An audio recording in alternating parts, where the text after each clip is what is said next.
Hi ma'am.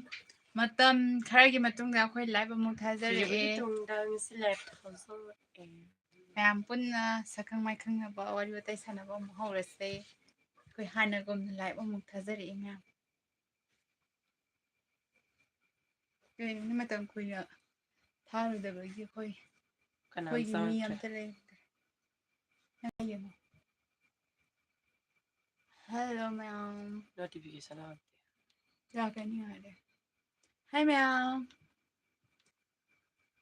Matam kharagi matungda akhoi live amuk thazari ma'am. Mim da sautre. Mi jom design kare. Gulabi sarana.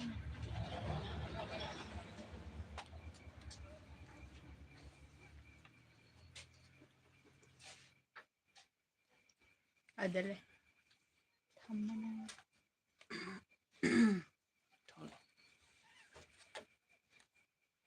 Hi, hi, hi, hi, hi, hi.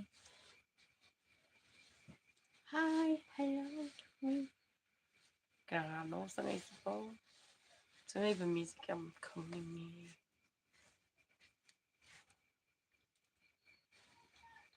Ay gaming na. No any.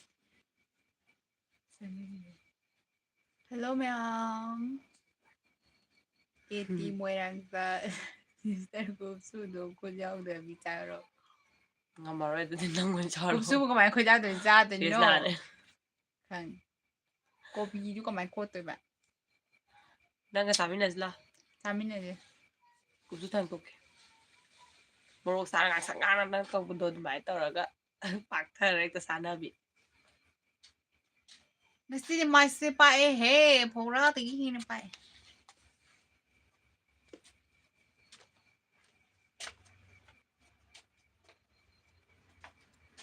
Sunin nayak. Hi, hello.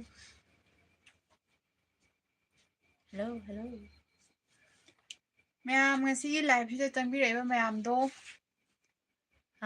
Like masama amtang nambiramo aduduga live si yengbiraga aduduga hoida haibiningba ngangbiningba chebiningba thagatningba phongdokningba mayamdo loi phongdokpiba yagani adumaina thamjage wafamsi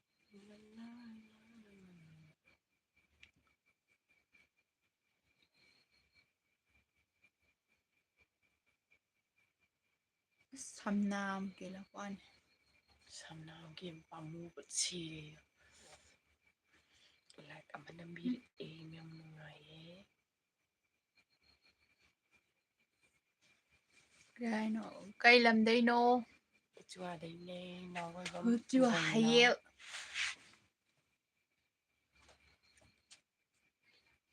Tom Tin Game. Hi. Hello. Hi Jay, how? Nam.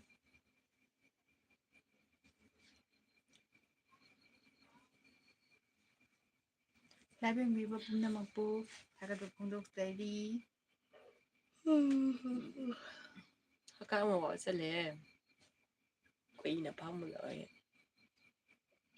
Haka ma dun le.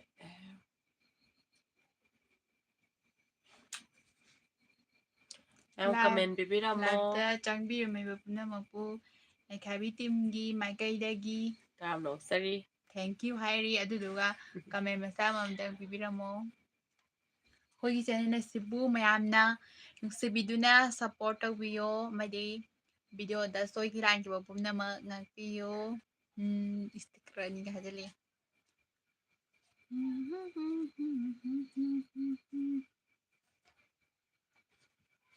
Langan wasing hello hi Diramaja. Say any say masak yam fazaye. Thank you. Thank you, thank you, thank you. Ti dina khang lai ra bista phazay. We da tha. Ti ba hoy da phazay bra thank you. Mangal sago se tahawrage ai. Nè pa ma tawro mangan.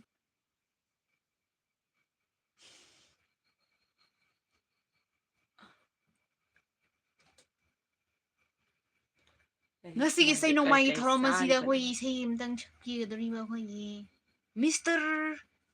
Kanano khangdre Kalode nong matang se giri Con rong bồi nào chắc xa ra bố chắc xa đây làm ngàn vệ sinh rét tốt phải dây man mane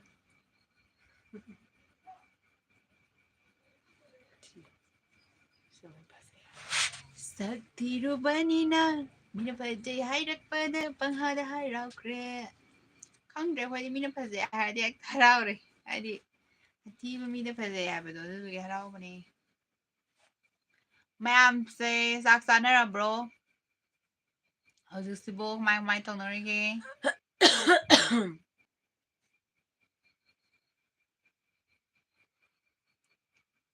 Hi Surjit Tingom. Surjit Tingom, hello.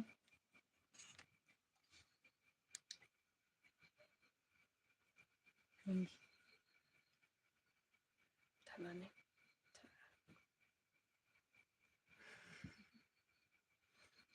Chadri.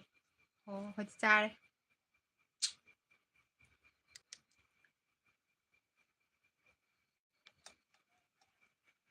Hi, hello.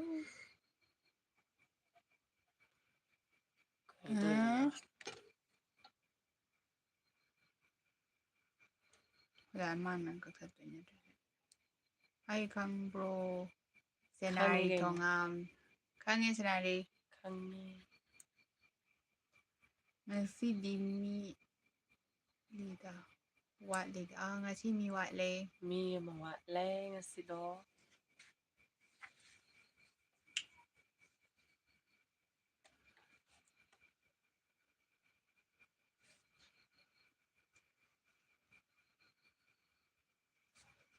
Hello. I'm India and you. Who's Indian?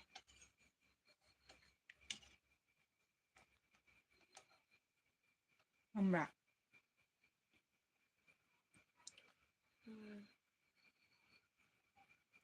Sana thoido phazai ko. Ai lakano. Nuai harau ya. Phazai harau to kana lai. Hajabada harau to kana lai.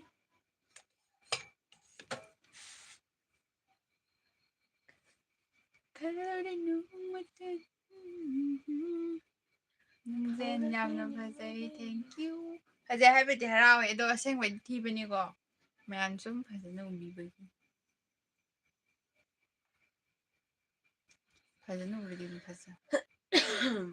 Mood up oi ba malida ngasi se nai tharodabagi bit laitaba haitare mayam ju comment phazana pinaraktre pothaba pire khoi su pothaba khom pothadan ngasi thariba live se mayam gi khallaga thajabani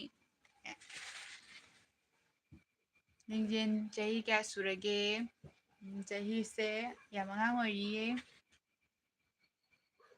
masaka sana singan yaw pro nungsi to ai nupi ni natro smaila daga no po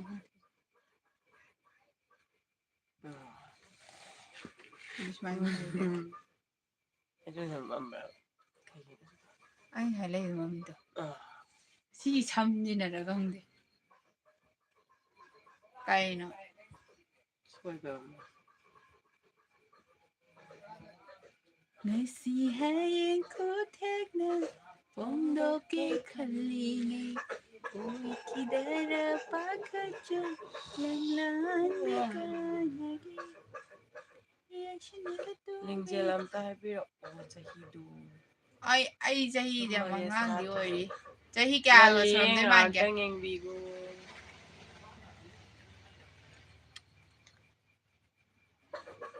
se kaya no khangdre tomchen ji soiraga dum laigare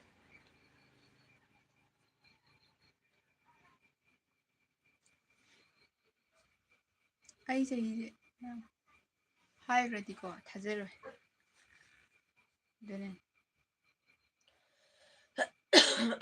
ꯄꯛꯇ꯭ꯔꯦꯗꯥꯅꯦ ꯍꯥꯏꯖꯤꯟꯅꯩꯒ ꯆꯍꯤ ꯍꯥꯏꯗꯦ ꯍꯥꯏꯔꯨꯕꯗ I love you ꯁꯣꯅꯤꯜ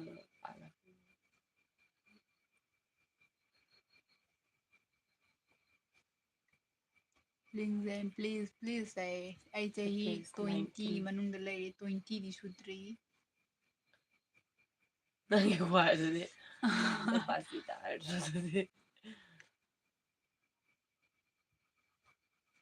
ꯃꯌꯥꯝ ꯕꯤꯠ ꯂꯩꯍꯟꯁꯤꯕ ꯈꯤꯇ ꯂꯥꯡꯅꯁꯤ ꯏꯁꯩ ꯅꯣꯡꯃꯥꯏꯒꯤ ꯊꯧꯔꯝ ꯑꯃ ꯃꯆꯥ ꯃꯁꯨ ꯈꯔ ꯇꯧꯗꯤ ꯀꯩꯅꯣ ꯏꯁꯩ ꯅꯣꯡꯃꯥꯏ ꯈꯔ ꯍꯥꯞꯁꯤ ꯅꯠꯇ꯭ꯔꯗꯤ ꯅꯨꯡꯉꯥꯏꯔꯔꯣꯏ ꯐꯥꯒꯤ ꯃꯥꯜꯂꯦ ꯋꯥꯈꯟꯁꯤꯡꯁꯦ ꯐꯥꯒꯤ ꯃꯥꯜꯂꯦ ꯀꯩꯅꯣ ꯍꯥꯏꯁꯤꯕꯣ ꯊꯥꯖꯗꯕ꯭ꯔꯥ ꯀꯩ ꯊꯥꯖꯗ꯭ꯔꯦ ꯑꯩ ꯀꯌꯥ ꯁꯨꯔꯝꯗꯣꯏ ꯃꯥꯜꯂꯤꯅꯣꯕ ꯊꯥꯖꯔꯣꯏꯅꯅꯦ ꯅꯪꯒꯤ ꯑꯩꯈꯣꯏꯅ ꯃꯣꯠꯇꯣ ꯍꯥꯏꯅꯤꯡꯉꯤꯁꯦ ꯑꯗꯣꯝꯒꯤ ꯃꯣꯠꯇꯣ ꯊꯝꯕꯤꯔꯝꯃꯣ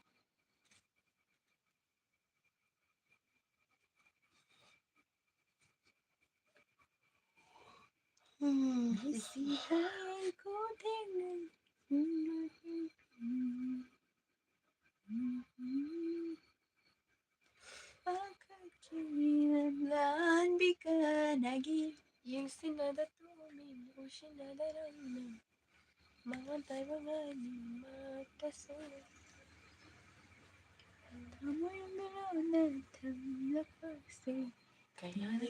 ꯀꯩꯅꯣ ꯂꯥꯏꯐꯁꯦ ꯃꯤꯁꯦ ꯖꯔ ꯍꯟꯊꯩ ꯑꯃꯨꯛ ꯑꯩꯈꯣꯏ 22 24 ꯃꯨꯛ ꯁꯨꯔꯝꯗꯧ ꯑꯗꯨꯗꯤ ꯃꯥꯜꯂꯨꯔꯦ ꯍꯦꯟꯃꯜꯂꯦꯍꯦ ꯑꯩꯗꯤ 18 19 ꯑꯗꯥꯏ ꯂꯩ ꯌꯥꯝ ꯂꯤꯅ ꯎꯕꯤꯈ꯭ꯔꯦ ꯑꯩꯅ ꯃꯌꯥꯝꯅ ꯍꯥꯏꯗ꯭ꯔꯣ ꯑꯩ ꯑꯍꯟ ꯃꯥꯟꯕꯅꯦ ꯑꯗꯨꯗꯨꯒ ꯅꯣꯏ ꯍꯥꯏꯔꯛꯑꯀꯥꯟꯗ ꯊꯥꯖꯔꯣꯏꯅ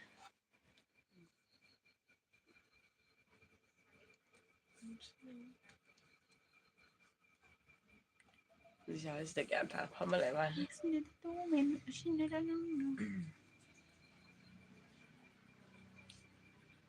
ꯀꯩ ꯏꯁꯩ ꯅꯤꯡꯖꯪꯉꯛꯑꯣꯔꯥ ꯑꯋꯥꯏꯕ ꯕꯥꯏꯛꯀ ꯇꯣꯡꯗꯨꯅ ꯁꯛꯂꯦꯟꯒꯤ ꯗ꯭ꯔꯦꯁꯀ ꯁꯦꯠꯇꯨꯅ ꯁꯝ ꯁꯥꯡꯕꯁꯦ ꯑꯍꯟ ꯃꯥꯟꯕꯅꯦ ꯃꯥꯟꯕꯅꯤ ꯁꯝ ꯁꯥꯡꯕꯩꯔꯣꯕ ꯑꯍꯟ ꯃꯥꯜꯂꯤꯁꯦ ꯁꯦ ꯑꯗꯨꯗꯤ ꯁꯝꯁꯦ ꯂꯨ ꯍꯥꯎ ꯀꯣꯛꯊꯣꯛꯑꯒꯗꯤ ꯑꯩꯗꯤ ꯑꯉꯥꯡ ꯃꯆꯥ ꯑꯣꯟ ꯇꯥꯕꯅꯤꯅꯦ ꯂꯨ ꯀꯣꯛꯑꯒꯗꯤ ꯆꯨꯔꯥꯀꯣꯔꯣꯟ ꯂꯣꯏꯕꯒꯤ ꯑꯉꯥꯡꯗꯣ ꯃꯥꯟꯗꯣꯏꯅꯦꯕ ꯅꯠꯇ꯭ꯔꯥ ꯑꯗꯨ ꯍꯥꯏꯕ ꯌꯥꯕ ꯋꯥꯔ ꯂꯨ ꯀꯣꯛꯄ ꯌꯥꯏ ꯂꯨ ꯀꯣꯛꯄ ꯌꯥꯏꯅꯦ ꯑꯩ ꯀꯣꯛꯊꯣꯛꯑꯁꯤꯔ ꯈꯪꯗꯦ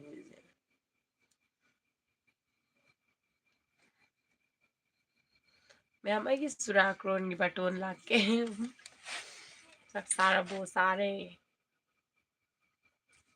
ꯍꯥꯏ ꯃꯌꯥꯝ ꯆꯦ ꯂꯤꯠꯄꯤ ꯅꯪꯁꯤ ꯁꯝ ꯁꯝ ꯀꯌꯥ ꯁꯥꯡꯒꯦ ꯁꯝꯕꯨ ꯀꯌꯥ ꯁꯥꯡꯒꯦ ꯁꯥꯡꯉꯦ ꯁꯝ 10 ꯁꯥꯡꯉꯦ ꯗꯦꯈꯣꯅ ꯑꯩꯈꯣꯏ ꯁꯝ ꯂꯣꯏ ꯁꯥꯡꯉꯤꯀꯣ ꯁꯥꯡꯍꯜꯂꯦ ꯁꯝ ꯌꯥꯝ ꯁꯥꯡꯉꯦ ꯇꯨꯝꯃꯣ ꯇꯨꯝꯃꯣ ꯀꯩ ꯃꯊꯦꯜꯅꯣ ꯍꯋꯥꯏ ꯍꯥꯏꯕꯗꯤ ꯃꯇꯥꯡ ꯇꯜꯂꯦꯗ ꯑꯗꯨꯒꯤ ꯈꯤꯇꯪ ꯇꯦꯟꯕꯅ ꯑꯉꯥꯡ ꯃꯥꯜꯂꯤꯗꯅ ꯇꯣꯝꯊꯤꯟꯒꯦꯝ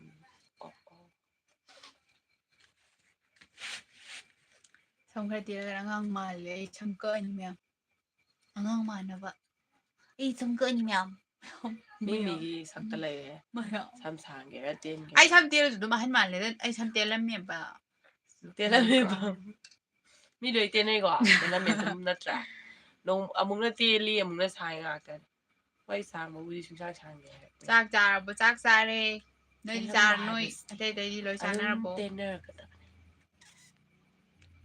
ꯅꯣꯡꯃꯩ ꯅꯣꯡꯃꯒꯤ ꯁꯝꯗꯣ ꯑꯗꯨꯝ ꯇꯦꯜꯂꯝꯃꯗꯕꯅꯦꯕ ꯅꯪꯅ ꯃꯤꯠꯆꯤ ꯀꯜꯂꯛꯀꯅꯨ ꯑꯩꯗꯤ ꯈꯣꯡꯕꯥꯟꯗ ꯇꯥꯍꯧꯔꯦ ꯍꯥꯏꯁꯨ ꯍꯩꯔꯦ ꯉꯁꯤꯒꯤ ꯄ꯭ꯔꯣꯒ꯭ꯔꯥꯝꯁꯤꯗꯤ ꯑꯩꯈꯣꯏ ꯃꯤꯠꯆꯤ ꯈꯠꯄꯤꯒꯤ ꯄ꯭ꯔꯣꯒ꯭ꯔꯥꯝꯅꯤ ꯃꯌꯥꯝ ꯃꯤꯠꯆꯤ ꯈꯠꯅꯁꯤ ꯀꯩꯅꯣ ꯑꯩꯈꯣꯏꯗꯤ ꯉꯥ ꯊꯣꯡꯉꯦ ꯄ꯭ꯔꯦꯡ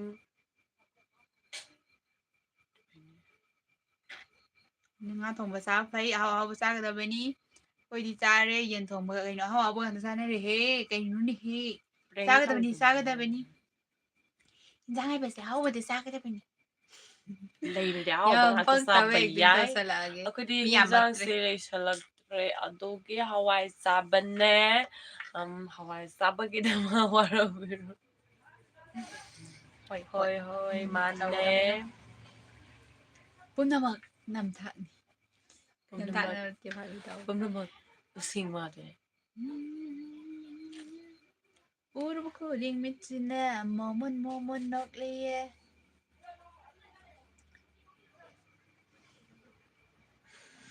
Mathadum side. I know. Sipre na pre ko morning ko. Mi mga katangay kaino. Mi amatang daw ko live daw sa lagi. Pero kakato ko. Nakakawasan eh.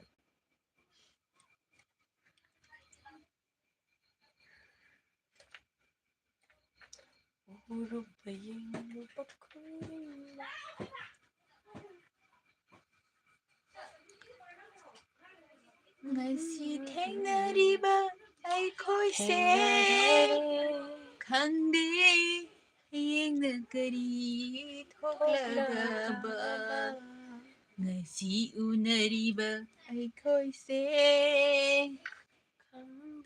madu khalubada ipu nusinda chigi saise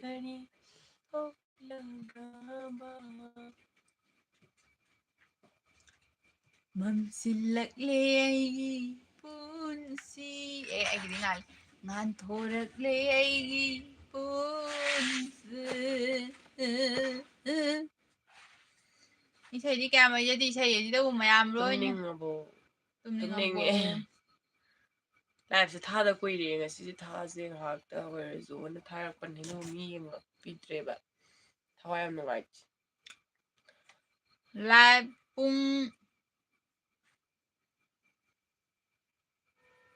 pung kaino lamngan ba ba daura live no pung sa stepang live sa ya sa si khang pa phaj thorakli se sanya ngai puro ita ko bagi nawan je isa se na sa thi abu ti ya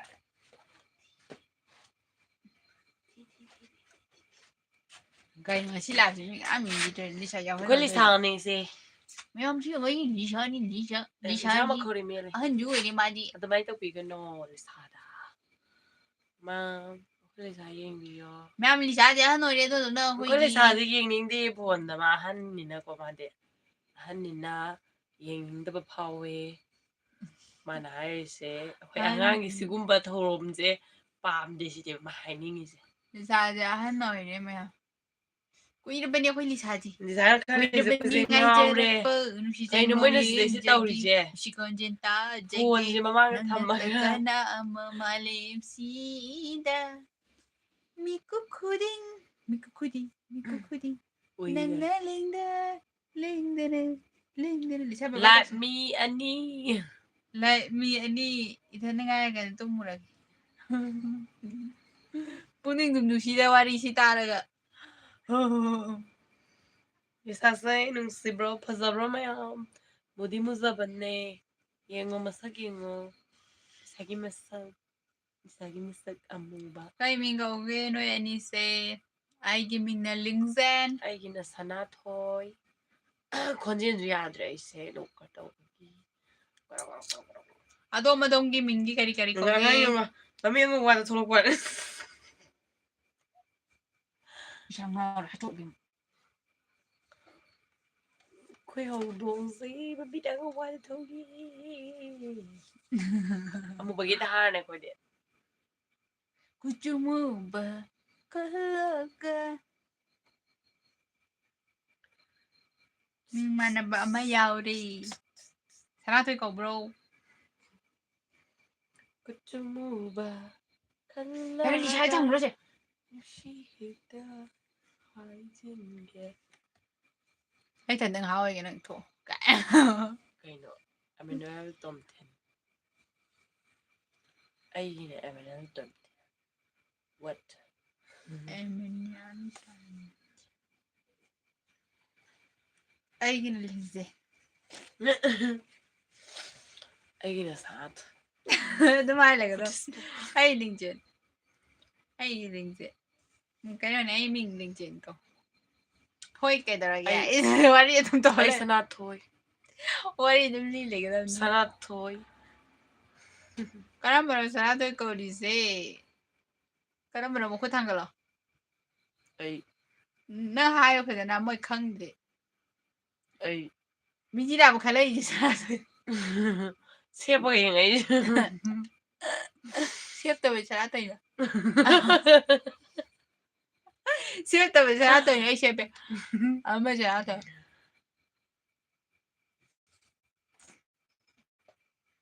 ꯃꯤ ꯀꯌꯥꯝ ꯌꯦꯡꯅꯤꯡꯗꯕ ꯃꯔꯛꯁꯤꯗ ꯑꯩꯈꯣꯏꯒꯤ ꯇꯔꯛ ꯇꯔꯛ ꯌꯦꯡꯕꯤꯔꯤꯕ My ꯃꯤꯁꯤꯡ name is ꯂꯥꯡꯉꯝꯕ high ꯂꯥꯡꯉꯝꯕ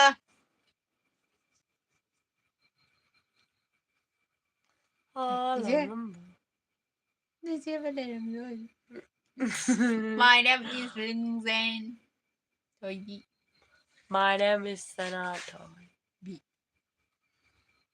B ꯂꯧꯊꯣꯛꯈ꯭ꯔꯦ ꯀꯨꯏꯔꯦ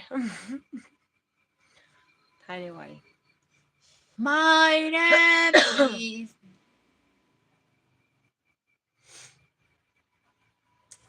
ꯃꯌꯥꯝ ꯃꯊꯥ ꯁꯥꯏꯀꯣ ꯕꯤꯠꯀ ꯂꯩꯇꯦ ꯍꯧꯗꯣꯡꯒ ꯌꯧꯈ꯭ꯔꯦ ꯑꯗꯨ ꯂꯤꯁꯇ ꯍꯥꯠꯇꯣꯛꯈ꯭ꯔꯁꯤ ꯆꯍꯤ ꯀꯌꯥ ꯁꯨꯔꯒꯦ ꯀꯔꯝꯕꯅꯣ ꯆꯍꯤꯒꯤꯗꯤ ꯀꯩꯅꯣ ꯀꯔꯝꯕꯅꯣ ꯃꯤ ꯀꯔꯝꯕꯅꯣ ꯆꯍꯤ ꯈꯣꯛꯊꯣꯡ ꯍꯪꯉꯤꯁꯦ ꯍꯥꯏꯒꯠꯂꯒ ꯄꯨꯕꯗꯅꯦ ꯂꯨꯝꯗꯅ ꯊꯥꯡꯊꯔꯒ ꯊꯝꯃꯤꯕꯅꯤ ꯍꯧꯖꯤꯛ ꯄꯨꯕ ꯉꯝꯗꯗꯅ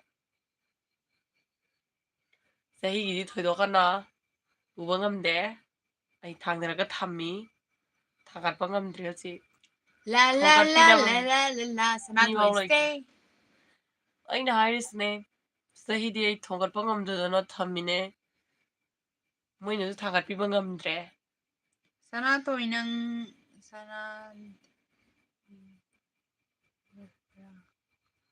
ꯁꯅꯥꯗꯒꯤ ꯄꯣꯛꯅꯨꯡꯕꯔꯥ ꯄꯔꯥ ꯄꯣꯛꯅꯨꯡ ꯄꯔꯥ ꯄꯣꯛꯅꯨꯡ ꯄꯔꯥ ꯄꯣꯛꯄ꯭ꯔꯥ ꯍꯥꯏꯗꯣꯏꯔꯥ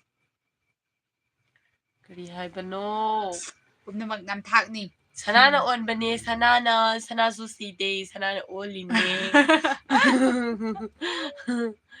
ꯁꯅꯥꯅꯦ ꯏꯁꯥ ꯁꯅꯥꯅꯤ ꯗꯔꯀꯥꯔ ꯇꯥꯗꯦꯗꯣ ꯑꯗꯨꯅꯤꯗ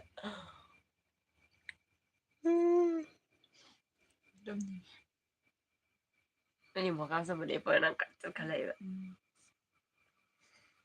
ꯂꯤꯡꯖꯦꯟꯒꯤꯗꯤ ꯆꯍꯤ ꯀꯌꯥ ꯁꯨꯔꯒꯦ ꯃꯥꯏꯗꯤ ꯏꯌꯥꯡ ꯌꯥꯡꯗꯅ 15 ꯑꯩꯅ ꯖꯦꯒꯥꯗ ꯌꯦꯞꯄ ꯄꯨꯔꯦ 15 15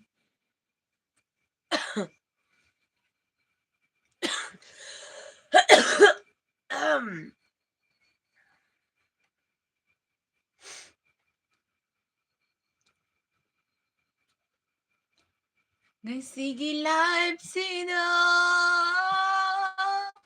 ꯌꯦꯡꯕꯤꯔꯤꯕ ꯅꯣꯏ ꯃꯉꯥꯁꯦ ꯅꯨꯡꯁꯤꯈ꯭ꯔꯦꯗ ꯊꯥꯒꯠ ꯐꯖꯈ꯭ꯔꯦꯗ ꯋꯥꯍꯩ ꯀꯌꯥ ꯀꯌꯥꯅ ꯊꯥꯒꯠꯂꯁꯨ ꯂꯣꯏꯕꯒꯤ ꯅꯥꯏꯔꯔꯣꯏꯗꯕ ꯄꯦꯟꯅꯥꯏꯔꯔꯣꯏꯗꯕ ꯋꯥꯍꯩ ꯀꯌꯥ ꯀꯌꯥ ꯄꯦꯟꯕ ꯍꯥꯏꯔꯁꯨ ꯅꯥꯏꯗ꯭ꯔꯕ ꯅꯨꯡꯁꯤꯕ ꯄꯦꯜꯍꯟꯕꯤꯔꯣ ꯉꯁꯤꯗꯤ ꯑꯌꯨ ꯃꯄꯣꯛꯁꯤꯃꯒꯤ ꯄꯦꯟꯕ ꯅꯥꯏꯗ꯭ꯔꯕ ꯅꯨꯡꯁꯤꯕ ꯄꯦꯜꯍꯟꯕꯤ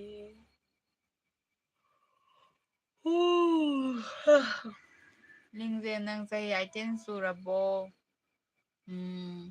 18ꯅꯦ 18 ꯁꯨꯗꯧꯕ ꯈꯔ ꯋꯥꯠꯂꯤ ꯅꯣꯏ ꯑꯅꯤꯁꯦ ꯃꯤꯅ ꯍꯪꯕ ꯋꯥꯗꯤ ꯐꯖꯅ ꯈꯨꯝꯗꯦ ꯈꯨꯝꯃꯤꯁꯤꯗꯤ ꯀꯩꯅꯣ ꯈꯨꯝꯃꯤꯁꯤꯗꯤ ꯑꯩ ꯃꯥ ꯆꯍꯤ 19 ꯑꯩ 25 ꯃꯥꯟꯕ꯭ꯔꯥ ꯀꯩ ꯍꯥꯏ ꯃꯥꯟꯗꯕ꯭ꯔꯥ ꯆꯍꯤ 18 ꯅꯤ ꯉꯥꯎꯔꯦ ꯑꯩ ꯆꯍꯤ 18 ꯅꯦ ꯃꯌꯥꯝ ꯑꯅꯤꯁꯦ ꯀꯩꯅꯣ ꯅꯤꯁꯦ ꯁꯦꯇꯦꯒꯨꯔ ꯀꯩꯅꯣꯍꯦ I ꯅꯣꯏꯁꯦ ꯀꯩꯅꯣꯝ don't ꯇꯧꯏꯀꯣ know I ꯂꯣꯟ ꯏꯁꯨ don't ꯁꯨꯗ꯭ꯔꯕ know ꯈꯪꯗꯦ ꯑꯩ ꯌꯥꯝ ꯋꯥꯏ ꯃꯤꯠꯀꯁꯦ ꯅꯨꯡꯉꯥꯏꯔꯛꯇ꯭ꯔꯦ ꯄꯥꯕ ꯊꯣꯛꯇ꯭ꯔꯦ ꯋꯥꯔꯧꯕꯤꯔꯣꯏ ꯉꯁꯤ ꯀꯅꯥꯁꯨ ꯌꯦꯡꯕꯤꯗ꯭ꯔꯕ ꯃꯔꯛꯁꯤꯗ ꯑꯩꯈꯣꯏꯒꯤ ꯑꯃ ꯑꯅꯤꯈꯛ ꯑꯣꯏꯔꯕꯁꯨ ꯌꯦꯡꯕꯤꯔꯤꯕ ꯄꯨꯝꯅꯃꯛꯄꯨ ꯊꯥꯒꯠꯄ ꯐꯣꯡꯗꯣꯛꯆꯔꯤ ꯀꯔꯤ ꯊꯥꯒꯠ ꯋꯥꯍꯩꯅ ꯊꯥꯒꯠꯀꯅꯤ ꯍꯥꯏꯕꯁꯨ ꯈꯪꯖꯗꯦ ꯑꯗꯨꯅꯤ ꯑꯃꯨꯛꯅ ꯑꯃꯨꯛꯅ 15 15 ꯑꯃꯨꯛ ꯑꯃꯨꯛ ꯍꯥꯏ ꯑꯃꯨꯛꯅ 18ꯅꯦ ꯑꯃꯨꯛ ꯍꯥꯏ ꯀꯩꯅꯣꯅꯦ ꯑꯩ ꯑꯁꯦꯡꯕ 18ꯅꯦ ꯑꯩ 15ꯅꯦ ꯐꯥꯒꯤ ꯇꯧꯕꯅꯦ ꯁꯅꯥꯊꯣꯏ ꯅꯪ ꯆꯍꯤ 25 ꯁꯨꯔꯕꯣꯏ ꯊꯥꯖꯗꯕꯔꯣ ꯊꯥꯖꯗꯕ ꯁꯅꯥꯊꯣꯏꯗꯤ ꯉꯥꯛꯇꯅꯦ 25 ꯑꯩꯅ ꯑꯩ 18 ꯑꯗꯨꯅꯦ ꯆꯍꯤ ꯌꯥꯝꯃꯟꯗꯅ ꯑꯩ ꯎꯕ ꯉꯝꯗꯗꯅ ꯊꯝꯃꯒ ꯑꯁꯦꯡꯕꯅꯦ ꯄꯣꯊꯥꯔ ꯍꯥꯏꯔꯤꯁꯦ ꯂꯩꯔꯦ ꯃꯤꯁꯨ ꯍꯥꯏꯁꯦ ꯌꯥꯝꯗ꯭ꯔꯕꯅꯤꯅ ꯑꯁꯦꯡꯕ ꯑꯗꯨꯝ ꯑꯩ ꯍꯥꯏꯗꯣꯛꯄꯅꯦ ꯄꯣꯊꯥꯔ ꯂꯩ ꯍꯥꯏꯁꯦ ꯑꯩ ꯆꯍꯤ ꯊꯥꯡꯒꯠꯄ ꯉꯝꯗꯦ ꯍꯥꯏꯗꯤ ꯃꯤ ꯀꯅꯥꯝ ꯌꯦꯡꯕꯤꯅꯤꯡꯗ꯭ꯔꯕ ꯃꯔꯛꯁꯤꯗ ꯑꯃꯅꯤꯇ ꯑꯣꯏꯔꯁꯨ ꯌꯦꯡꯕꯤꯔꯤꯕꯁꯤꯡꯁꯦ ꯑꯩꯈꯣꯏ ꯊꯥꯒꯠꯆꯩꯑꯕ ꯌꯦꯡꯕꯤꯔꯤꯕꯁꯤꯡꯁꯦ ꯌꯥꯝ ꯅꯨꯡꯁꯤꯕ ꯁꯥꯔꯒ ꯑꯗꯨꯗꯨꯅ ꯑꯩꯈꯣꯏꯅ ꯅꯪ ꯐꯨꯗꯤ ꯐꯨꯅꯤꯡꯉꯦ ꯃꯁꯛꯁꯦ ꯐꯨꯅꯤꯡꯗ꯭ꯔꯣ ꯌꯥꯝꯗ꯭ꯔꯤꯗ 25 ꯄꯨ 25ꯄꯨ ꯄꯨꯕ ꯉꯝꯗ꯭ꯔꯦ ꯆꯥꯟꯅꯗꯦ ꯏꯁꯥꯒ ꯑꯩ ꯃꯤꯠꯆꯦ ꯈꯠꯄꯩ ꯂꯥꯏꯅꯥ ꯑꯃ ꯅꯥꯈ꯭ꯔꯦ ꯅꯍꯥꯟ ꯈꯨꯗꯤ ꯊꯨꯔꯨꯕꯗꯒꯤ ꯃꯌꯥꯝ ꯀꯃꯥꯏꯅ ꯇꯧꯔꯤꯒꯦ ꯆꯥꯛ ꯏꯁꯤꯡ ꯆꯥꯔꯕꯣ ꯃꯌꯥꯝ ꯑꯩꯗꯤ ꯄꯥꯛꯅ ꯍꯩꯇꯦ ꯁꯦꯞꯀꯠꯄ ꯈꯛꯇꯅꯦ ꯑꯩꯅ ꯍꯩꯇ꯭ꯔꯤꯁꯦ ꯍꯩ ꯑꯩ ꯀꯩꯅꯣ ꯅꯍꯥꯟꯈꯨꯗꯤ ꯊꯤꯔꯨꯕꯗꯒꯤ ꯃꯤꯆꯤ ꯑꯗꯨꯝ ꯈꯔ ꯂꯩꯈ꯭ꯔꯕ ꯁꯤꯅꯤꯀꯣ ꯑꯩꯅ ꯍꯩꯔꯤꯁꯦ ꯄꯤꯁꯨꯝꯁꯦ ꯋꯥꯡꯕꯁꯨ ꯃꯥꯟꯅꯔꯛꯇ꯭ꯔꯕꯅꯦ ꯍꯥꯏꯕ ꯁꯨꯃꯥꯏꯅ ꯇꯧꯕꯒꯤ ꯃꯤꯆꯤ ꯈꯠꯄꯁꯦꯀꯣ ꯅꯥꯀꯟ ꯅꯥꯝ ꯑꯃ ꯁꯤ ꯁꯣꯝ ꯅꯥꯀꯟ ꯈꯠꯂꯒꯗꯤꯅꯦ ꯆꯦ ꯀꯩꯅꯣ ꯃꯆꯤ ꯈꯠꯂꯒ ꯆꯥꯔꯦ ꯁꯥꯡꯅ ꯈꯠꯂꯒꯗꯤ ꯁꯥꯡꯅꯁꯨ ꯀꯩ ꯏꯟꯖꯥꯡ ꯈꯠꯍꯧꯗ꯭ꯔꯒꯗꯤ ꯆꯥꯔꯒꯦ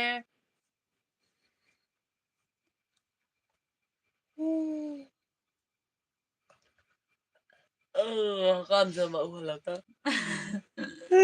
ꯑꯩ ꯀꯛꯇꯣꯔꯤ ꯃꯌꯥꯝ ꯅꯩꯔꯦ ꯀꯩꯅꯣ ꯅꯩꯔꯦꯍꯦ ꯑꯩ ꯆꯍꯤꯔꯣ ꯀꯩꯅꯣ ꯅꯩꯔꯦ ꯅꯣꯏꯅ ꯀꯔꯝꯕꯅ ꯅꯩꯔꯤꯁꯦ ꯑꯩ ꯆꯩꯗꯤ ꯈꯔ ꯅꯩꯕꯅꯤꯀꯣ ꯈꯔ ꯇꯧꯈꯔꯦ ꯑꯩ ꯆꯩꯗꯤ ꯈꯔ ꯇꯧꯈꯔꯦ ꯑꯩꯁꯦ ꯅꯍꯥꯟꯅꯦ ꯈꯪꯕ꯭ꯔꯥ ꯆꯔꯥ ꯋꯥꯠꯂꯨꯕꯗꯒꯤ ꯑꯩ ꯁꯨꯃꯥꯏꯅ ꯃꯤꯠꯆꯤ ꯈꯠꯂ ꯂꯩꯈ꯭ꯔꯦꯕ ꯅꯥꯝ ꯑꯃꯃꯨꯛ ꯈꯠꯂꯦꯕꯀꯣ ꯅꯥꯝ ꯑꯃꯃꯨꯛ ꯈꯠꯂꯦꯕ ꯅꯥꯝ ꯑꯃꯃꯨꯛ ꯂꯦꯞꯄꯒ ꯑꯩꯅ ꯈꯨꯀꯥꯄꯤꯅ ꯀꯥꯞꯄꯗ ꯁꯤ ꯃꯤꯆꯤ ꯈꯠꯄ ꯂꯥꯏꯅꯥꯁꯦ ꯂꯦꯞꯇꯣꯏꯅꯦ ꯀꯃꯥꯏꯅ ꯁꯦ ꯐꯗꯣꯏꯅꯣꯕ ꯃꯤꯆꯤ ꯈꯠꯄ ꯂꯦꯞꯇꯣꯏꯅꯦ ꯈꯨꯀꯥꯄꯤꯅ ꯁꯣꯝ ꯀꯥꯞꯄꯗ ꯅꯥꯀꯟ ꯑꯃꯨꯛ ꯈꯠꯂꯝꯃꯦꯗꯅꯀꯣ ꯁꯥꯀꯟ ꯑꯃꯨꯛ ꯈꯠꯈ꯭ꯔꯅꯦꯕ ꯀꯥꯞꯄꯛꯑꯒꯦ ꯀꯥꯞꯄꯛꯑꯒꯦꯗꯣ ꯑꯩꯅ ꯈꯨꯀꯥꯞꯄꯤ ꯀꯥꯞꯄꯗ ꯃꯥꯏ ꯃꯤꯠꯁꯤꯗꯤ ꯂꯦꯞꯀꯅꯦꯕ ꯉꯥ ꯃꯔꯨꯝꯒ ꯀꯩꯅꯣ ꯁꯣꯏꯖꯤꯟꯒ ꯊꯣꯡꯕ ꯉꯥ ꯃꯔꯨꯝꯒ ꯍꯥꯎꯔꯝꯒꯅꯤꯌꯦ ꯁꯣꯏꯖꯤꯟꯒ ꯊꯣꯡꯕ ꯁꯅꯥꯊꯣꯏ ꯅꯩꯕꯅꯦ ꯑꯩꯁꯦ ꯃꯥꯟꯗꯕꯅꯦ ꯂꯥꯏꯛ ꯗꯤꯁ ꯆꯍꯤ ꯈꯛ ꯃꯊꯥ ꯌꯥꯝ ꯁꯥꯏ ꯆꯍꯤꯁꯦ ꯈꯔ ꯌꯦꯟꯅꯕ ꯌꯥꯔꯗꯤ ꯈꯔ ꯄꯤꯔꯛꯇꯧꯅꯦ ꯊꯋꯥꯏꯅꯤ ꯅꯪꯗꯤ ꯑꯩꯒꯤ ꯊꯋꯥꯏ ꯄꯨꯟꯁꯤꯅꯤ ꯅꯪꯗꯤ ꯑꯩꯒꯤ ꯄꯨꯟꯁꯤ ꯑꯍꯤꯡꯒꯤ ꯇꯥꯡꯔꯧ ꯑꯊꯦꯡꯕ ꯏꯁꯩ ꯀꯧꯖꯦꯡ ꯍꯥꯔꯧ ꯃꯔꯛꯇ ꯁꯛꯂꯤ ꯏꯁꯩ ꯃꯤꯅꯒ ꯁꯤꯡꯒꯔꯅꯒ ꯇꯥꯔ ꯀꯞꯇꯣꯏꯗꯣ ꯀꯔꯤꯅꯣꯅꯦꯍꯦ ꯀꯩꯅꯣ ꯃꯣꯏꯅ ꯑꯩꯈꯣꯏ ꯏꯁꯩ ꯁꯤꯒꯨꯝꯕ ꯇꯧꯕꯤꯔꯤꯁꯤꯕꯣ ꯏꯁꯩ ꯉꯪꯕ ꯃꯌꯥꯝꯁꯤ ꯊꯣꯛꯂꯛꯄꯗꯒꯤ ꯑꯩꯈꯣꯏ ꯏꯁꯩ ꯁꯛꯄ ꯏꯁꯩ ꯁꯛꯄ ꯂꯣꯏꯁꯤ ꯂꯦꯞꯈꯤꯗꯣꯏꯅꯦ ꯃꯥꯡꯉꯦ ꯂꯥꯁꯇ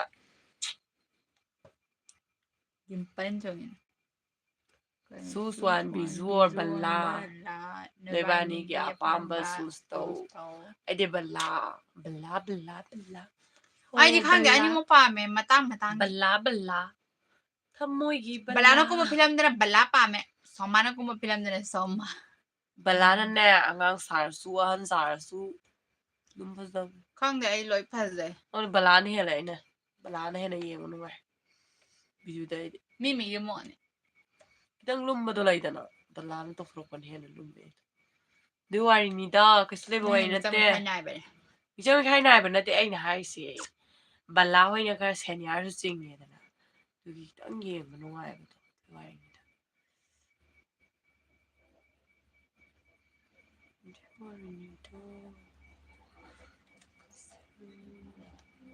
ꯑꯩꯗꯤ ꯕꯤꯖꯨ ꯄꯥꯝꯃꯦ ꯕꯤꯖꯨ ꯕꯤꯖꯨ ꯑꯩꯗꯤ ꯕꯤꯖꯨ ꯄꯥꯝꯃꯦ ꯁꯅꯥꯊꯣꯏꯁꯦ ꯕꯂꯥ ꯃꯥꯜꯂꯦ ꯖꯁꯣꯗꯥꯔꯥꯅꯤ ꯑꯩ ꯕꯂꯥ ꯃꯥꯟꯖꯜꯂꯛꯑꯕ ꯑꯃꯨꯛ ꯇꯣꯟꯊꯣꯏ ꯑꯃꯨꯛ ꯃꯥꯟꯕꯤꯕ ꯕꯂꯥ ꯑꯃꯨꯛ ꯃꯥꯟꯕꯤꯕ ꯅꯣꯏ ꯇꯧꯏꯁꯦ ꯃꯥꯜꯍꯜꯂꯣ ꯌꯥꯝ ꯍꯔꯥꯎꯋꯦ ꯕꯂꯥ ꯃꯥꯜꯂꯦ ꯍꯥꯏꯔꯗꯤ ꯑꯗꯣ ꯕꯂꯥꯒ ꯑꯩꯒꯗꯤ ꯃꯥꯏ ꯇꯥ ꯌꯥꯝ ꯈꯦꯠꯅꯩ ꯑꯩꯗꯤ ꯃꯥꯏꯕꯣꯝꯕꯤꯅꯤ ꯃꯥꯏꯕꯣꯝꯕꯤ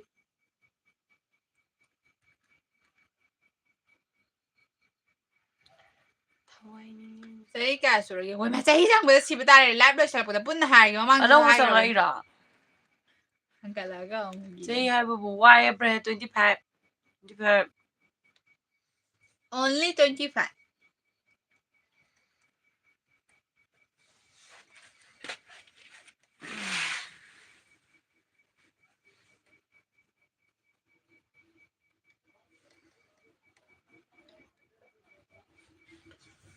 Thawai ni nang di thawai. Laka.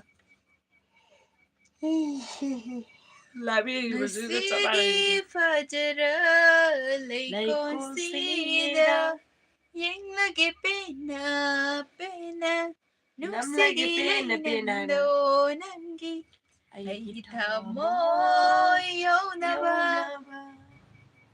Tengnahale nung dambana ngasigi fajara leikonsida yenglagi pena pena nung sige lainando nangi aigitamoy Baru saya saya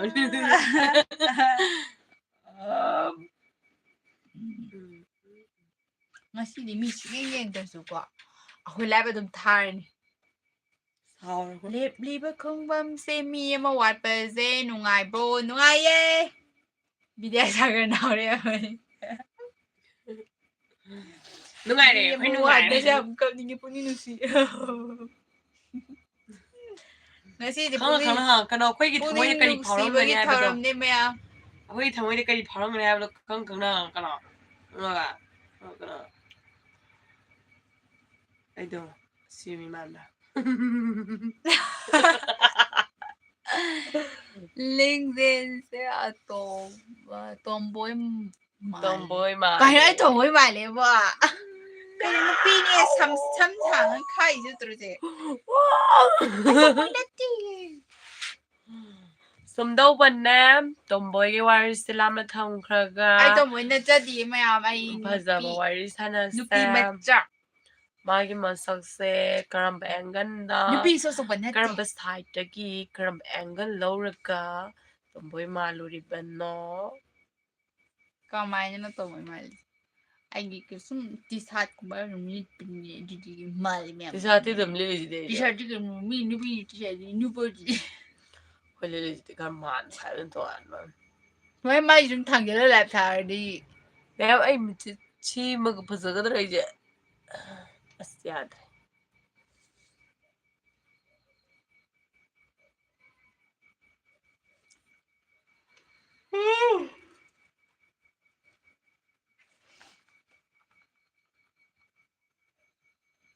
ꯃꯤꯠꯂꯨꯗꯒꯤ ꯆꯤꯟꯊꯔꯤꯕ ꯄꯤꯔꯥꯡꯁꯤꯅ ꯅꯪꯒꯤ ꯃꯤꯠꯂꯨꯒꯤ ꯄꯤꯔꯥꯡ ꯑꯣꯏꯈ꯭ꯔꯁꯅꯨ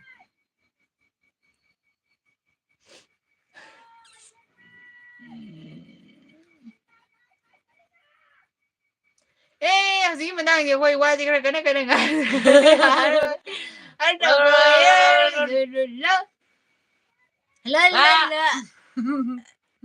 ꯆꯨꯆꯦ ꯂꯤꯡꯖꯦꯟ ꯆꯥꯛ ꯆꯥꯔꯕꯣ ꯆꯥꯛ ꯆꯥꯔꯦ ꯍꯥꯎꯕꯝ ꯂꯥꯡꯂꯦꯟ ꯆꯥꯛ ꯆꯥꯔꯦ ꯑꯁꯤꯒꯤ ꯃꯤ ꯌꯥꯝꯗ꯭ꯔꯕ ꯃꯔꯛꯁꯤꯗ ꯌꯦꯡꯕꯤꯔꯤꯕ ꯆꯪꯕꯤꯔꯛꯂꯤꯕ ꯅꯪꯕꯨ ꯑꯩꯅ ꯊꯦꯡꯀ꯭ꯌꯨ ꯅꯁꯛꯇꯨꯒ Kaino waraba matamda aina nangi nungairi poste nungairi noi kamdaurige karam engan dei karam kꯩꯅꯣꯗ ꯑꯩꯈꯣꯏ 90 ꯗꯤꯒ꯭ꯔꯤꯗ 60 degree ra 90 degree ra ꯑꯩꯈꯣꯏ ꯂꯥꯏꯛ ꯃꯁꯤꯡ ꯌꯦꯟꯅꯩ ꯑꯩꯈꯣꯏ ꯀꯃꯦꯟꯗꯒꯤꯗꯤ ꯀꯩ ꯃꯊꯦꯜ ꯆꯥꯒꯦ KMC gi warise KMCꯒꯤꯗꯤ ꯀꯩꯅꯣ ꯍꯥꯏꯁ ꯋꯥꯏ ꯆꯥꯏꯌꯦ mayang KMC dei ya nongning ise ice wai khangro ꯍꯥꯏꯁ ꯋꯥꯏ ꯁꯤ ꯀꯩꯅꯣ ꯃꯒꯨꯟꯅ ꯌꯣꯝꯂꯕꯤ ꯅꯪꯅꯤ henbana senghalle mamesu Maguna yomlabi nangni henbara Katangi sai to natro sa mamisu isay makadi kangdre nangna hairakpa daw magunda yomlabi nangi mai thong henbara henlabi nangi satam na da mai min sali nangi ke na san Nang namiti kalakano aidi khongbana Nang miti tahore. kalakpada khongbanda tahore. Lingjen. Lai kaino Lingjen. Ano? Ito bani. Phagi tawbani sorry. Kaya haragay mana. Phagi tawbani bema. Eh, si uhawdris kaino. Uhawdris kaino. Sana thoina balla mali haramaga. Kaino. Oh. Tumba mali habito. Oh. Langamba.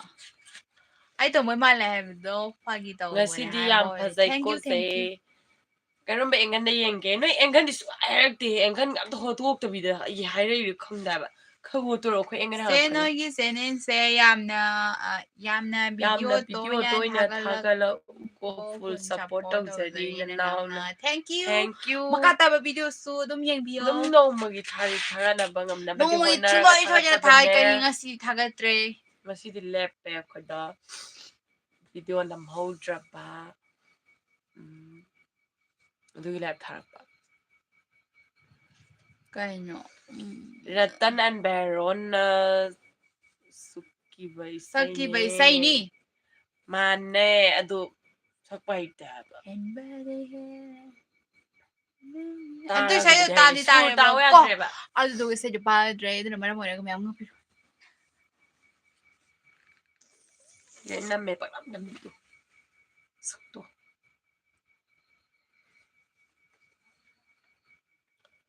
Magul na yom labi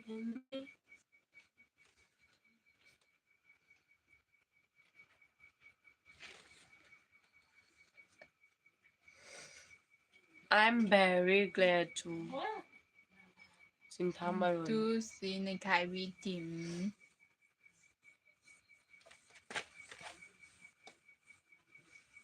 sing tam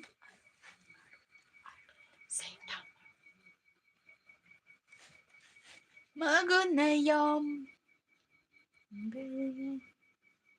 Sai sim le mi na sao man ga ai su ai le ga de kai man si se bulap sai la ka khat la ga no pa de ni go sai mi sa la no ko mi le ni no pa ba no ja ai ni no ai no tu ne ai di mi kam to ro he de wei si lo he nok se tau ba ni da nok su nok de ga nam tai thân no e ha ngã sum nong khen tàu này mày ăn mi ni ka ga ne ama ka ga đâu rồi đâu gì đâu mà đi xe honi đồ mà yum da Sing tham Arun ngasi xe honi yao dre Lingjen and Sanato phase Lingjen Lingjen hai do ni ko si da no cái history ki ku pa da na Lingjen mà mày hỏi rồi cái mi hai mày ngasi đây thật là thà mày cái làm gì ai bu lam thu re mi ni ka ga la mga su re mi mas mi nè zero đi xuống hay rồi bạn ui khu din thằng ông ấy lấy cái mai bu thala ka ko na to ro ja ha mai bu thala to ro pa ko mà mình thân đồng ngay là ai đi bu bio he ten lên mai yar cái này je ka sa e cười nó tôi sao ấy ha ha nó sẽ phải đi đâu nè ha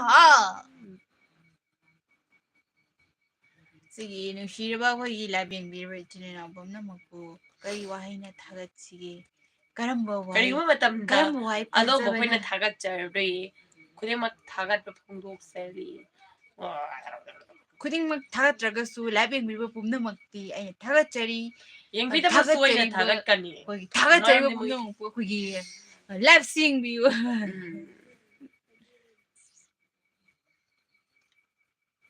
drugaing jawa sani 길어 작품제 아이 사실이 어한 망함매바 누가 회기 바자바 미네 갱바다 핵 누시버 폭파도 작품디 어한 바이때 미네 우바다 강바 되기 해 하이나다바 ꯍꯦꯛ ꯍꯪꯒꯣꯏꯕ ꯑꯗꯨꯒꯨꯝꯕ ꯍꯦꯛ ꯍꯩ Hi Che Dolika Khamam. Hi. Kaino. May muthat na ba bhut. Mane. Hi Che, hello Dolika. May muthat di bhut mane. Khadangba. Dolika khadangba. May muthat di bhut mane haro khoi dia. Bhut ne chak sarabo chak sare. Nai di sarabo. Fazar khumba sabane ko. Chare. Noi chak sara bro. Ahoy amul lem age. Dolika khadangam chare. Noi chak sarabo chare. Kay jang sage Dolika. Atay di kamay na lainarigi. ꯑꯩꯈꯣꯏꯒꯤ life ꯌꯦꯡꯕꯤꯗ꯭ꯔꯤꯕ ꯏꯆꯤꯜ ꯏꯅꯥꯎꯁꯤꯡꯁꯤꯕꯨ ꯍꯧꯖꯤꯛꯕꯨ ꯀꯃꯥꯏ ꯀꯃꯥꯏ ꯂꯩꯅꯔꯤꯒꯦ Dolikaꯒꯤ ꯏꯟꯖꯥꯡ ꯈꯨꯝꯃꯛꯑꯣ ꯒ꯭ꯌꯥꯟ ꯁꯥꯟꯅꯔ ꯂꯩꯔꯦ ꯎꯆꯨꯋꯥꯒꯤ ꯑꯣꯏꯅ YouTuber ꯑꯐꯥꯎꯕ ꯑꯃ ꯑꯣꯏꯔꯛꯎꯀꯣ ꯑꯣꯏꯔꯛꯀꯦ ꯊꯦꯡꯛ ꯌꯨ ꯁꯨꯡꯁꯣꯏꯗꯅ ꯑꯣꯏꯅꯕ ꯍꯣꯠꯅꯖꯒꯦ ꯃꯌꯥꯝꯅ ꯁꯞꯄꯣꯔꯠ ꯇꯧꯕꯤꯌꯣ ꯌꯥꯝ ꯍꯥꯎꯅ ꯆꯥꯏꯌꯦ ꯗꯣꯂꯤꯀꯥ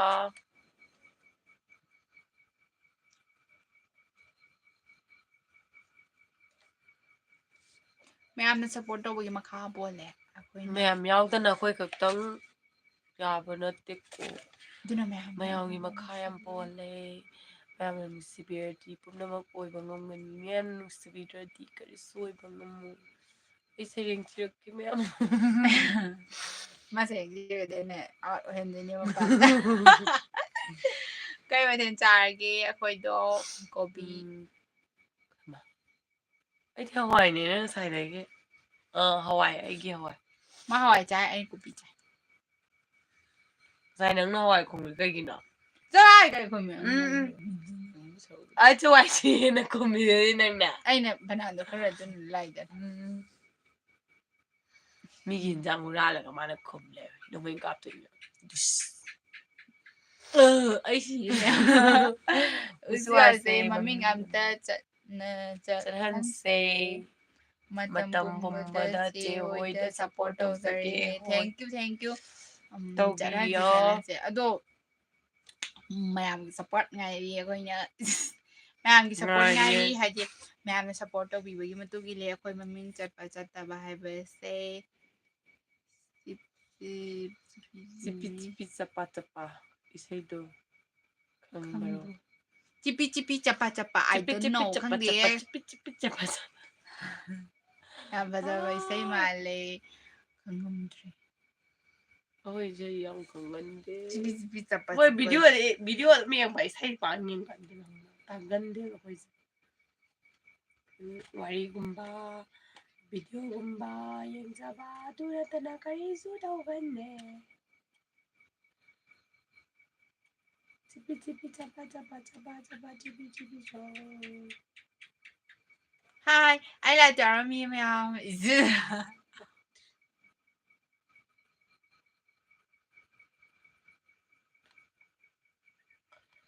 ꯃꯦꯝ ꯑꯩ ꯃꯥꯏꯁꯦ ꯁꯤꯒꯤ ꯆꯥꯡꯗꯅꯤꯅ ꯂꯩꯔꯝꯕꯁꯦ ꯈꯨꯠꯁꯤ ꯊꯝꯒꯦꯕꯀꯣ ꯌꯧꯔꯛꯀꯅꯤ ꯐꯥꯏꯠ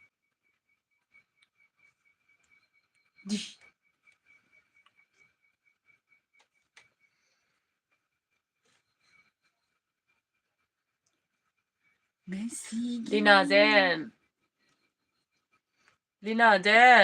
ꯑꯩ ꯃꯤꯡꯗꯣ ꯂꯤꯡꯖꯦꯟ ꯍꯥꯏꯕꯅꯦ ꯃꯒꯜꯅ ꯌꯣꯝꯂꯕꯤꯔꯝꯃꯤ ꯆꯤꯛꯀꯤ ꯆꯤꯛꯀꯤ ꯗꯨꯕꯤ ꯗꯨꯕꯤ ꯇꯧꯕꯗꯣ ꯆꯤꯛꯀꯤ ꯆꯤꯛꯀꯤ ꯂꯕ ꯂꯕ ꯂꯕꯤ ꯂꯕꯤ ꯇꯨꯔꯨꯔꯨ ꯆꯤꯛꯀꯤ ꯆꯤꯛꯀꯤ ꯗꯨꯕꯤ ꯗꯨꯕꯤ ꯆꯤꯛꯀꯤ ꯆꯤꯛꯀꯤ ꯆꯞꯄ ꯆꯞꯄ ꯆꯤꯛꯀꯤ ꯆꯤꯛꯀꯤ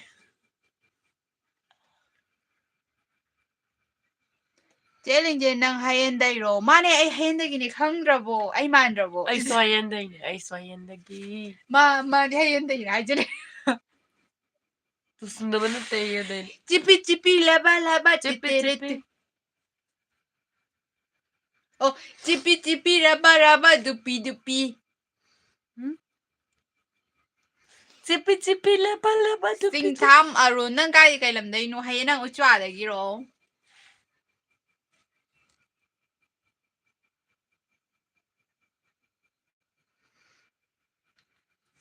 Literally. Chiki chiki rubber rubber chiki chiki boom boom. 근데 chiki Fazar tawsan ang haning to. tawra. Aywa. Aiko'y iPhone tawrake tumagi ko. Tumo. Thamage ko haiba. Thamagi ka. Thamo. Lingjen hautre haiba mo. Lingjen. Hautre. Ay, linas Mai na ma ming ji su fazara. Lingjen hai. Ling haiba ling. Maringjen ge ling do. Ya, only was Aki basa ko dai. Ling. Awak ta sa bu wa phom na ta bi ni si da du bu don twan. Ha. Miyam da ngao de. Yes. Ai phone de yeng jo. De yeng de. Kana no yeng je. Kana no ko la bi ja. Kana no. Nơi kìa mà đồ cây mình cầu kê. Honey gọi honey. Hi, hello.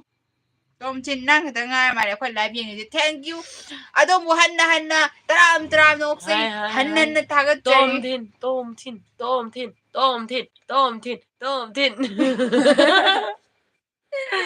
Này tên ngay. Buồn cái tao đi không có làm để tôm tin nè. Swami livestream ai khăng bro. Swami không đi. Swami livestream. Hai ô tao. Welcome to live. Hai đi sắc u da bani na khoi na kwai khang ni na tra. Noi na di khoi sa u ri bani na khangom ga ne ba to na dong hai ro. Chupi lava, chupi lava. Hi, anh làm cho mình đi mày không? Ai sune. 강함 너무 알리다. Swami livestream. 강디 강함 니에. Masa udah mina khang diye. Ritik 강함. Re thích là em có thằng alo. Re thích em ta lau xí xe. Re thích.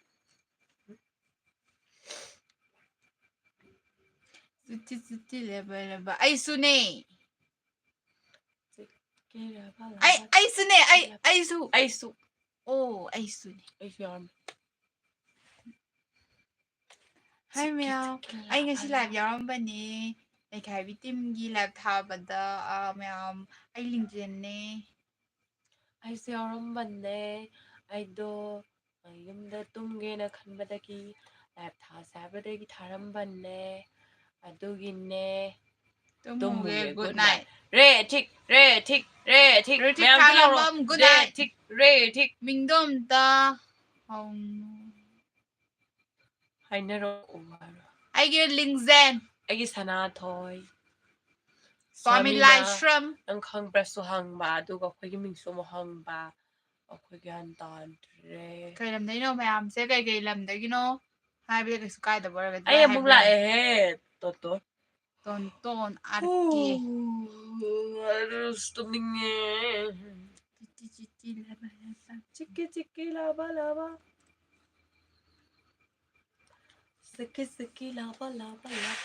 Chiki.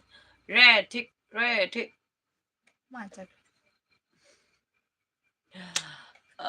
Hello Mel. Hello everyone. Hi everyone. Ai là Abanina Ai mình coi là Swami livestream. Ubay wani minga. Đối nên là không đập bà. Cây làm đây kino. Swami livestream. Hai em bom re thích. Sao anh nghe? Ma'am, kami na sen tawag ba nito? Ano sumagi tawag ni kami na sen?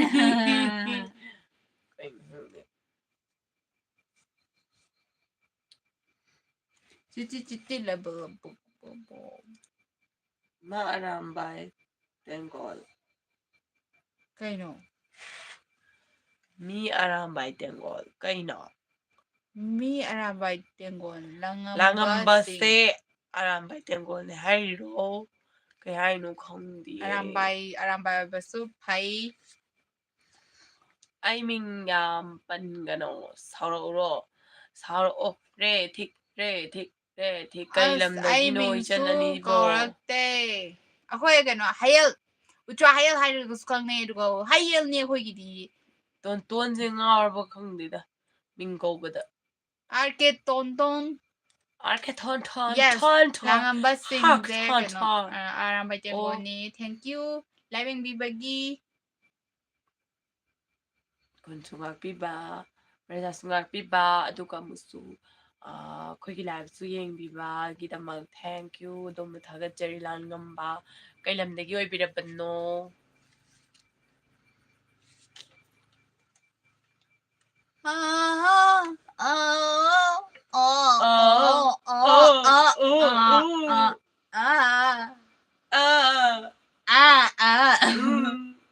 ꯍꯣꯅꯤꯕꯨꯗꯤ ꯍꯣꯅꯤꯗꯨꯗꯤ ꯃꯥꯡꯈ꯭ꯔꯦ ꯅꯪꯒꯤ ꯃꯤꯡ ꯀꯧꯅꯤ ꯈꯟꯕ ꯃꯥ ꯂꯣꯠꯈ꯭ꯔꯦ ꯑꯥꯔꯀꯦ tone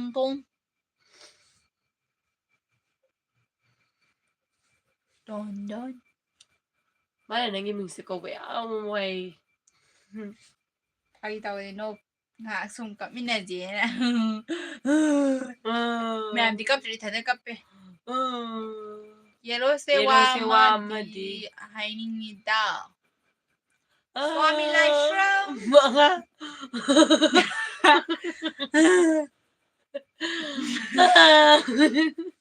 ꯃꯌꯥꯝ ꯉꯥꯏꯍꯥꯛ ꯁꯨꯝ ꯀꯞꯃꯤꯟꯅꯁꯤꯅ ꯇꯧꯕꯅꯦ ꯃꯌꯥꯝ ꯋꯥꯔꯧꯕꯤꯅꯨ ꯐꯥꯒꯤ ꯖꯣꯒꯥꯏ ꯇꯧꯕꯅꯦ ꯀꯞꯃꯤꯟꯅꯁꯦꯅ ꯏꯊꯟ ꯀꯞꯄꯦ ꯀꯅꯥꯝ ꯀꯞꯇ꯭ꯔꯦ ꯃꯌꯥꯝ ꯀꯞꯃꯤꯟꯅꯁꯦ ꯇꯧꯔꯒ ꯆꯥꯛ ꯆꯥꯔꯕꯣ ꯑꯅꯤ ꯆꯥꯛ ꯆꯥꯔꯦ ꯀꯩꯅꯣ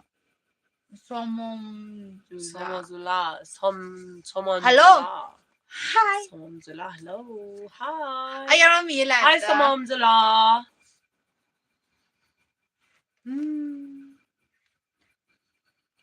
ꯍꯩꯅꯗꯦ ꯀꯩꯅꯣ ꯁꯛꯁꯦ ꯍꯩꯅꯗ꯭ꯔꯕ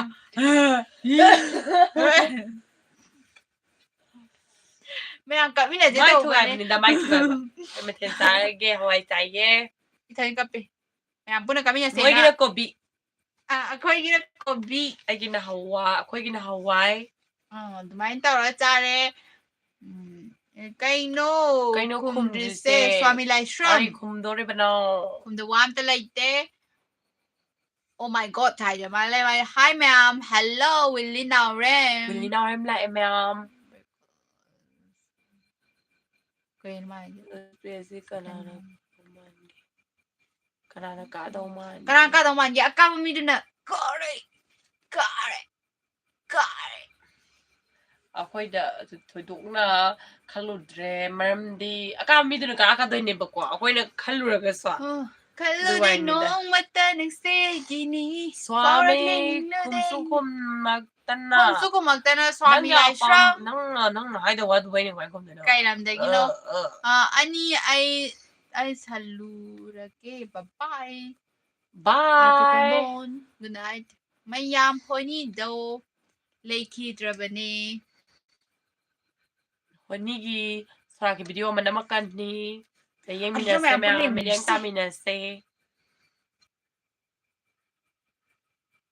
ꯃꯌꯥꯝ ꯀꯞꯄꯛꯑꯒꯦ ꯍꯣꯅꯤ ꯂꯩꯈꯤꯗꯕꯒꯤ ꯇꯜꯂꯤ ꯀꯞꯅꯤꯡꯗꯦ ꯁꯣꯔꯥꯠ ꯅꯨꯃꯤꯠꯇ ꯑꯣꯏꯅ ꯀꯞꯀꯦ ꯑꯗꯨ ꯌꯦꯡꯉꯣ ꯄꯛꯇꯤꯌꯦ ꯏꯁꯩ ꯉꯪꯂꯛꯀꯅꯨ ꯀꯩ ꯏꯁꯩ ꯍꯣꯏ ꯁꯛꯎꯒꯦ ꯏꯁꯩ ꯉꯪꯂꯛꯑꯣꯏꯒꯦ ꯄꯛꯇ꯭ꯔꯒꯗꯤ ꯌꯦꯁ ꯏꯁꯩ ꯁꯨꯡꯁꯛ ꯁꯛꯂꯛꯑꯔꯣꯏ ꯂꯣꯏꯈ꯭ꯔꯕꯅꯦ ꯂꯣꯏꯈ꯭ꯔꯕꯅꯦ ꯌꯦꯁ ꯑꯁꯇꯤ ꯂꯣꯏꯈꯔꯦ ꯕꯥꯔꯇꯣꯟ ꯁꯣꯔꯥꯠ ꯕꯥꯇꯣꯟ ꯇꯧꯔꯛꯑꯣ ꯇꯧꯔꯛꯀꯦ ꯌꯦꯜꯂꯣꯗꯣ ꯁ꯭ꯋꯥꯃꯤ ꯂꯥꯏꯁ꯭ꯔꯝ ꯌꯦꯜꯂꯣꯗꯣ ꯀꯩꯅꯣꯝ ꯁꯨꯝ ꯍꯥꯏꯅꯤꯡꯕ ꯌꯥꯏ ꯑꯗꯨꯗꯣ ꯍꯥꯏꯅꯤꯡꯕꯒ ꯍꯥꯏꯌꯦ ꯍꯥꯏꯔꯛꯑꯣ ꯍꯥꯏꯅꯤꯡꯕꯒ ꯍꯥꯏꯕꯤꯌꯨ ꯍꯥꯏꯅꯤꯡꯕꯒ ꯍꯥꯏꯔꯛꯑꯣ ꯍꯥꯏ ꯊꯣꯏꯕ ꯁꯤꯛꯀꯤ ꯁꯤꯛꯀꯤ ꯊꯣꯛꯆꯣꯝ ꯂꯥꯕ ꯍꯦꯜꯂꯣ ꯂꯥꯕ ꯊꯣꯏꯕ ꯃꯨꯃꯨꯅꯦ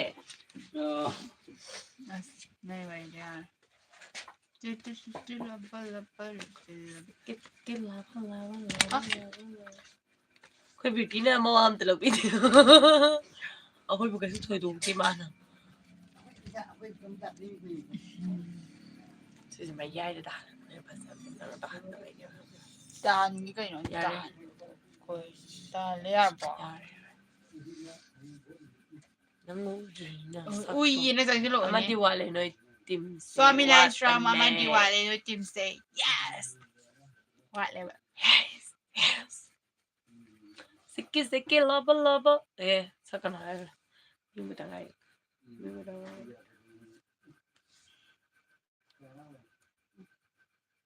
Wali ba man dun sar kuidra se aman. Ming noir o. I'm Lingjen. Oh, honey orangani eh. Oh, Amadura. Honey. Honey scrunny. Curny. Mai sara numita makakapado adu ay video na okay na.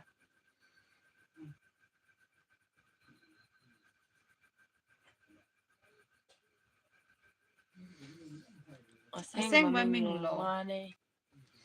Honey ko ma yaudaba mi amadura. Yaudaba mi amaduna honey ko we ayawba hoigidi honey natte. Noksena sum tawbanida mayam kanam noktere. Cookie versus Manipuri Arambaitem all Yaipore. Yaipre. Pumnamak Yaipre. Manipur Malabana party Aramatable Yaipre.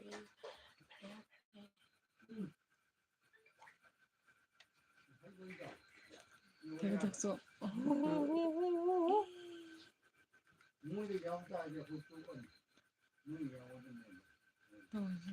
Mom.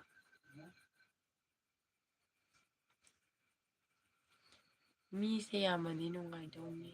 Swami lai shram mi amade nungaidawni yamamebako ado akhoi saksi ubadagine mi loi thoga. Live se loisalageda. Mi yaudre. Saman phayadro mi yamde. Mi khatang ai tu.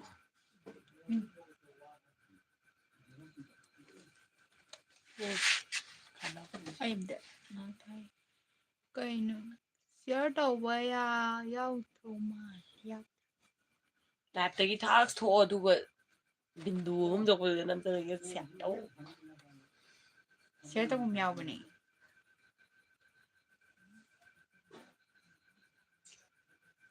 Is it Butman? I did away. Thank you.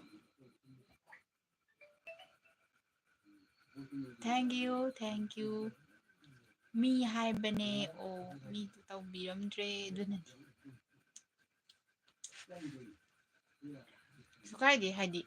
Don't move me to tawbiramo. Good night. Ako'y good night. Alright. Siki lava.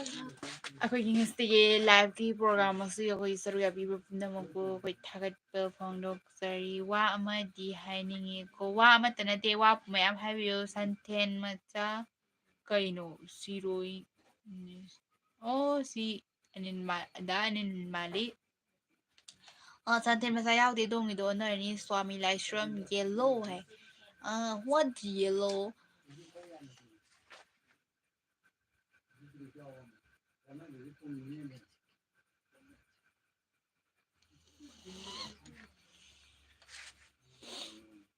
Kayano langambasing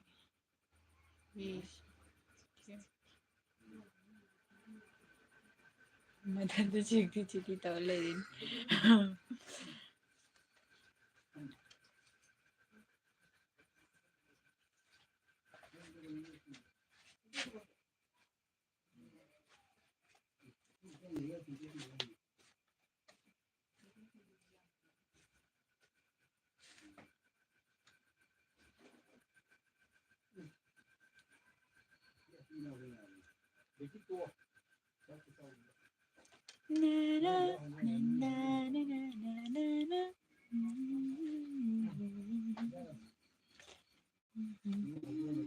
mayamgi net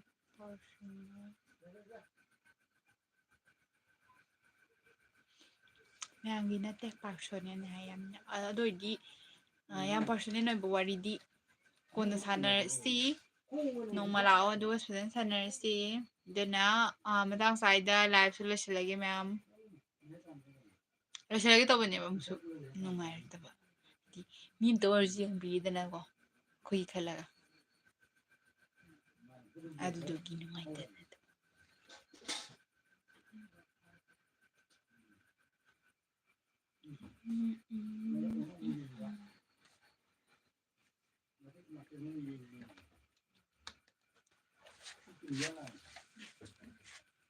Okay.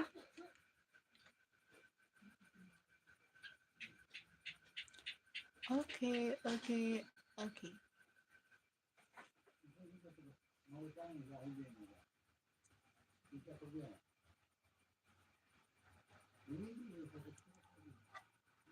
Lôi ꯐꯥꯎꯗꯤ ꯌꯦꯡꯒꯦ ꯂꯣꯏꯁꯤꯟꯖꯔꯒꯦ ꯃꯌꯥꯝ ꯉꯁꯤꯒꯤ live ꯌꯦꯡꯕꯤꯔꯝꯃꯤꯕ ꯄꯨꯝꯅꯃꯛꯄꯨ ꯊꯥꯒꯠꯄ ꯐꯣꯡꯗꯣꯛꯆꯔꯤ ꯃꯊꯪꯒꯤ ꯄꯨꯡ ꯆꯥꯝꯃꯗ ꯑꯩꯈꯣꯏ ꯁꯨꯡꯁꯣꯏ ꯁꯣꯏꯗꯅ ꯅꯣꯡꯃꯗꯤ ꯂꯥꯏꯚ ꯊꯥꯔꯛꯈꯤꯅꯤ ꯑꯗꯨꯗ ꯃꯌꯥꯝ ꯄꯨꯟꯅ ꯑꯃꯨꯛ ꯊꯦꯡꯅꯔꯁꯤ ꯉꯁꯤꯒꯤ ꯑꯣꯏꯅꯗꯤ ꯒꯨꯗ ꯅꯥꯏꯠ ꯕꯥꯏ ꯕꯥꯏ